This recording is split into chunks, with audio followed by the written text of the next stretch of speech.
De 2 años. La policía impide el acceso al Estadio Atahualpa a hinchas identificados como violentos. El Papa Francisco vuelve a sorprender al calificar de pecadores a sacerdotes y obispos. En corto, si se perdió algún detalle de la gala de eliminación de Yo Me Llamo, ya se lo contamos. Quiero informarles que este no es mi momento, que no me siento preparado. Y además, el alcalde de Yaguachi le copia el look al presi.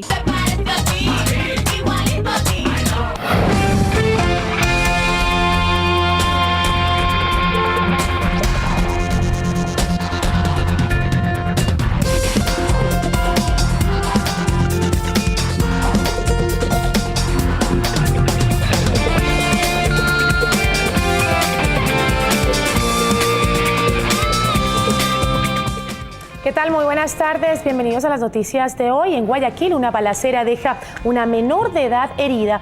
Ya mismo le hablamos sobre el tema. ¿Cómo estás, Jorge? Muy buenas tardes. Buenas tardes para ti, amigas, amigos, bienvenidos. Iniciamos hoy con un tema que preocupa a todos, la violencia en los estadios. Así es, hoy se celebra el Día Internacional de la No Violencia. En el marco de este día, en los estadios de Quito se han tomado medidas para salvaguardar la seguridad de los hinchas. Para ampliar esta información vamos a hacer contacto con nuestra compañera Andrea Romero, que se encuentra en el Estadio Atahualpa. Andrea, ¿cómo estás? Muy buenas tardes. Cuéntanos cuáles son estas medidas que se están tomando. ¿Qué tal, Gisela, amigos? Muy buenas tardes. Entre las medidas está la prohibición de no ingresar con bombos, banderas, extintores, bengalas, incluso con paraguas. Además, la restricción del ingreso a hinchas identificados como violentos. Y esto justamente generó reacciones entre cerca de 20 hinchas del Nacional que no pudieron ingresar acá al Estadio Atahualpa para alentar a su equipo que jugó contra el Independiente del Valle. Pero veamos los detalles en la siguiente nota. Yo vengo de la universidad, brother, estoy estudiando. Así reaccionaron los hinchas de El Nacional que no pudieron ingresar al Estadio Atahualpa. Diciendo que somos delincuentes, que somos barristas, que eso hacemos. Si nosotros queremos ver el fútbol nada más. Ahorita mismo tenemos la entrada en la mano y no nos quieren dejar entrar. Esta es una de las medidas adoptadas para evitar la violencia en el interior de los estadios, así como la prohibición de ingresar objetos que alteren el orden. El ingreso de pancartas, el ingreso de banderas, el ingreso de bengalas. No, las banderas no generan violencia, las prohibiciones van a generar violencia. Un acto excelente que ha tomado las autoridades para poder así nosotros asistir tranquilamente al estadio con nuestra familia. Y si bien hay hinchas que apoyan la medida, consideran que no todos los objetos deben ser considerados peligrosos. Imagínense, uno viene al estadio dejando de trabajar para apoyar al equipo y que vengan con que no puedo ir con esto porque esto es lunar. Y yo traigo el paraguas para cubrirme del sol y ahora me dicen que no. Me toca ir a ver quién me da encargando. Eso no es justo. Somos hinchas, no somos delincuentes. Más de 250 policías formaron parte del operativo de seguridad, tanto en el interior como en el exterior del Estadio Atahualpa, para este partido entre el Nacional y el Independiente del Valle. Y es que de acuerdo a esta disposición emitida el pasado 27 de septiembre, se designará un dispositivo adecuado a cada una de las localidades, el mismo que actuará en caso de alteración del orden público. Tenemos grupos de reacción, tenemos grupos que vamos a estar identificando a los violentos, si en caso se dé, y procederemos a la detención inmediata. Estas medidas se aplicarán en todos los eventos deportivos y se reforzarán en los partidos que requieran mayor seguridad.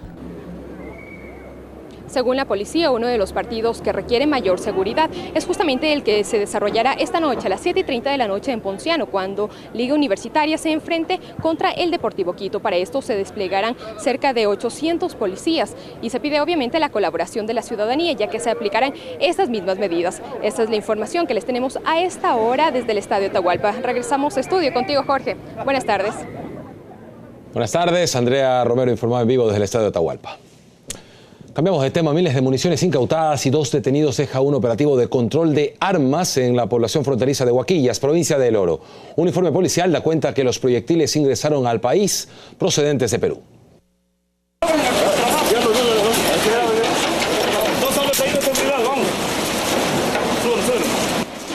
Fue un golpe fulminante a una banda de traficantes de armas que operaba desde la frontera.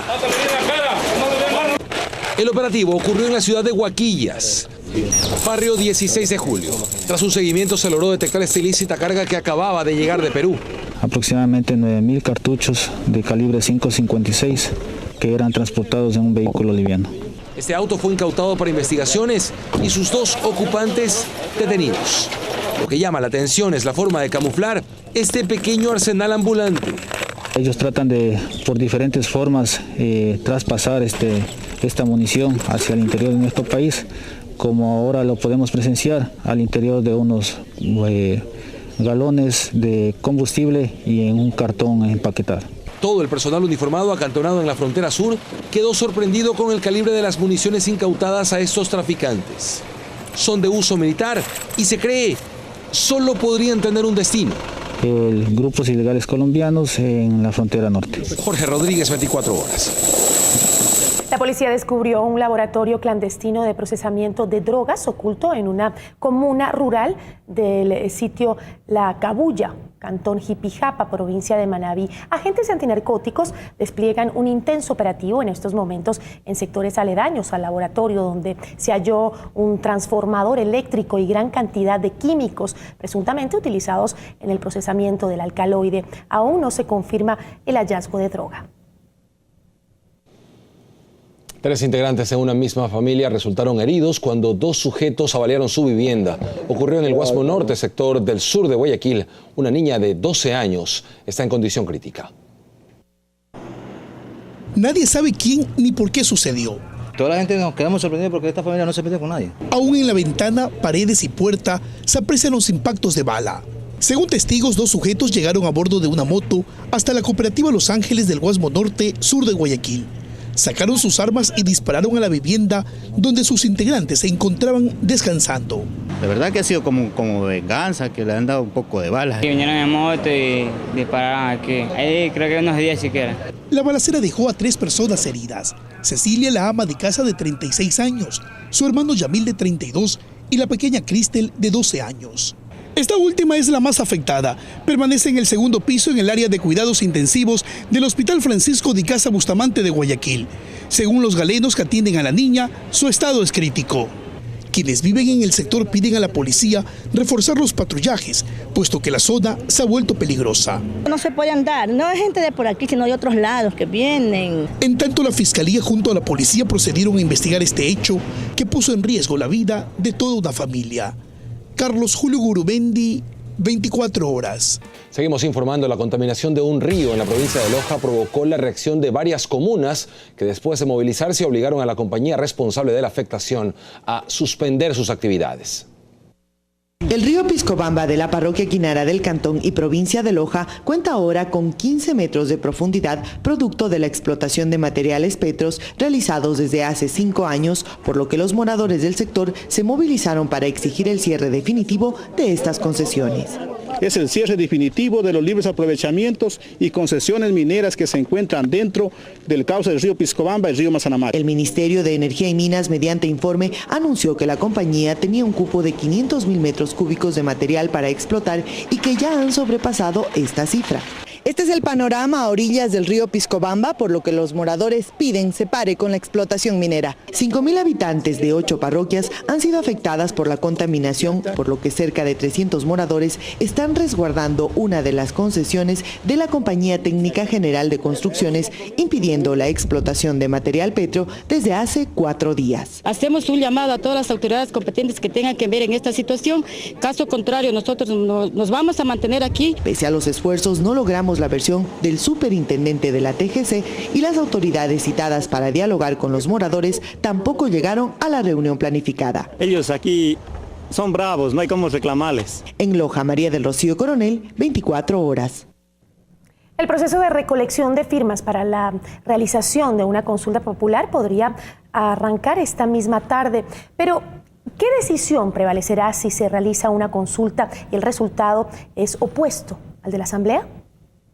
La Asamblea dará luz verde este jueves para que el gobierno explote el petróleo del Yasuní, mientras esta misma tarde podría iniciarse el proceso de recolección de firmas para una consulta popular que busca dejar el petróleo del Parque Nacional bajo tierra. Son 2 procesos absolutamente diferentes. Claro, pero la autorización de la Asamblea estará listo este jueves y el resultado de la consulta popular. Si se llega a realizar, si se aprueba, se conocerá después de unos 8 o 9 meses. La pregunta es, ¿qué pasará si el pueblo eventualmente decide que no se explote el petróleo del Yasuní? La voz del pueblo es la voz de Dios y es hora de que se respete al pueblo. Algo con lo que coincide esta asambleísta de país, pero asegura que el solo resultado de la consulta no será suficiente. El resultado sea un sí o un no a la pregunta como esté formulada para el momento de la consulta, pues tendremos que legislarlo y la legislación esa será nuevamente, como toda ley, mandatoria. Mientras este asambleísta sugiere que por estas trabas y largas que da el gobierno, el tema ya no es constitucional sino político. Pero la ilegalidad no va a nacer de no esperar la consulta. La ilegalidad nace de haber entrado al parque, antes siquiera de que la Asamblea les dé esa autorización. Todo de momento está en el campo de lo que podría ocurrir, una eventual contraposición del resultado de una consulta popular a lo que va a decidir este jueves la Asamblea. El ideal sería mantenernos yasunizados. Nosotros tenemos que cumplir con lo que es nuestra atribución. En Quito, Freddy Paredes, 24 horas. El Servicio de Rentas Internas presentó el cronograma para los remates de los bienes incautados al grupo Noboa. Una hacienda, yates, aviones, vehículos de lujo y terrenos forman parte de las propiedades embargadas por una deuda de $93 millones al fisco. De deudas pendientes de empresa bananera Noboa. ¿Qué podría ser el desenlace del caso más vergonzoso de la historia tributaria ecuatoriana?, dice el director de Rentas Internas. Una vez terminada la valoración de los bienes vinculados al grupo Noboa en poder del SRI hace meses, estos irán a un remate público. Se notificó ya sobre el remate de los bienes embargados. Entre los bienes a rematar constan la hacienda La Clementina, valorada en $118 millones como negocio en marcha. Su remate está previsto para el próximo 29 de octubre. O los 7 macrolotes de terreno en Engabao, cerca de playas, valorados en $15.100.000, a rematar el 31 de octubre. Este es un remate al martillo.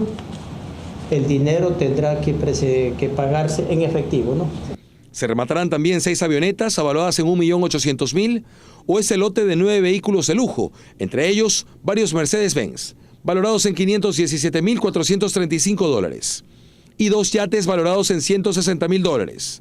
Esos remates serán entre el 22 y el 24 de octubre. Y la oferta deberá presentarse en sobre cerrado por un valor no inferior al 70% del valor del avalúo. Abogados del Grupo Noboa se reunieron en Guayaquil esta mañana para definir una respuesta al Servicio de Rentas Internas y para determinar si presentan una propuesta de pago antes de que empiece el remate de sus bienes. Son más o menos $18.600.000, abonan ese valor y la diferencia podrían pagar en un plazo de hasta 24 meses. Todo el conjunto de bienes incautados al Grupo Noboa, según la empresa evaluadora, alcanzan algo más de 136 millones. Pero con una deuda del grupo de 93 millones a rentas, el Estado calcula recuperar vía remate más o menos ese monto. Si es menos, dice Carrasco, seguirán las incautaciones. Si es más, habrá que darle el vuelto. Jorge Rodríguez, 24 horas. Fuerzas Armadas, Policía y Ministerio del Ambiente intensificaron los controles para evitar la salida de grandes cantidades de madera de la provincia de Esmeraldas. César Velastegui está en la población de Quinindé con un informe de los operativos. César, ¿cómo estás? Buenas tardes, cuéntanos. Gracias, muy buenas tardes. A mis espaldas están parte de los 15 camiones que han sido detenidos en los diferentes puntos de control instalados en la salida de la provincia de Esmeraldas para evitar la transportación de madera. Esto está prohibido tras el estado de excepción decretado la semana pasada. A continuación, veamos el siguiente informe sobre cómo se realizan los controles por parte de las Fuerzas Armadas, Policía y personal del Ministerio de Medio Ambiente. Cada uno de los camiones que pasaban por el control integrado de Quinindé en Esmeraldas era inspeccionado con el fin de que ningún tipo de madera salga de la provincia. Incluso los cargamentos que tenían guías eran retenidos para verificación de que las especies habían sido taladas en zonas permitidas. Al menos 15 camiones permanecen detenidos a nivel provincial. Pero el Ministerio está emitiendo una guía de auxilio, podría decirse, para que trasladen la madera, esa sin ningún costo, posterior a que se verifique la legalidad. Y es que según datos del Ministerio de Medio Ambiente, Esmeraldas sobrepasa hasta por 3 veces más las hectáreas taladas anualmente. La cifra asciende a 12.740 hectáreas al año. Quienes se dedican a la comercialización de la madera dicen estar de acuerdo con la medida. Sin embargo, les preocupa que el material con el que negocia sea retenido. Ellos nos dicen, no, circulen nomás mientras el sistema les arroje la guía, esté todo legal, pueden circular. Y llegan y caen. A pesar de que desde Quito dicen que ya están los inspectores en Esmeraldas, pero hasta ahora no hay. Paralelamente, el Ministerio de Medio Ambiente realiza una auditoría para restringir las guías de transportación de la madera, previamente verificando que los árboles hayan sido talados de las zonas donde se han aplicado proyectos de reforestación. Esto es lo que les podemos informar. Sigan ustedes en estudios. Muy buenas tardes. Buenas tardes, César. Gracias por ese reporte. Amigos, aquí hacemos una pausa. Ya regresamos.